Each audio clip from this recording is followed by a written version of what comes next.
Isang bagong silang na sanggol ang iniwan sa loob ng palikuran ng isang sari-sari store sa barangay Antutot, Casibun, Nueva Vizcaya nitong tanghali ng Linggo, April 5.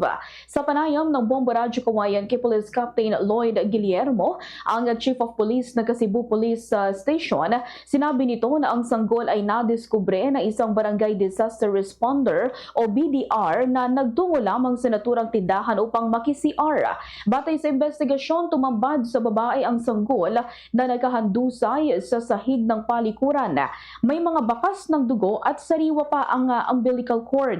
Palatandaan na bagong panganak lamang ito. Napag-alaman din na may nakabalot sa leeg at bunganga ng sanggol at agad na ipinalam ng nadiskubre sa may-ari ng tindahan ang insidente na siyang nag-udyok sa agarang pagresponde ng pulisya, barangay officials at MDRRMO.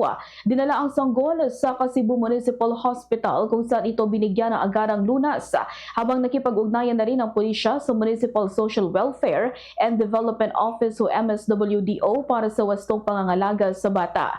Sa ngayon patuloy ang isinasagawang investigasyon ng kapulisan kabilang ang backtracking upang matukoy ang posibleng nag-iwan sa sanggol habang kinukunan na rin ng pahayag ang mga saksi sa insidente. Ganito ang bahagi ng pahayag ni Police Captain Lloyd Guillermo.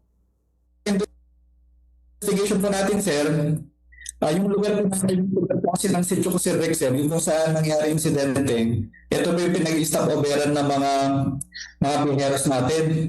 So, isa sa mga biheros po natin, sir, pumunta po rito sa, yung pangalan po ng Stores Riverside Sari-Sari Store, sir. Nag-request para maki-ihi, maki-CR. And pumunta ito si Mrs. Yolanda, sa comforted bigla na lang po siya nabigla, sir, kasi meron na lang yung sanggol doon sa flooring mismo ng CR. Nandun na rin, nagkalot na rin po yung mga dugo doon, sir. Pumunta po rito sa may-ari ng sari-sari store.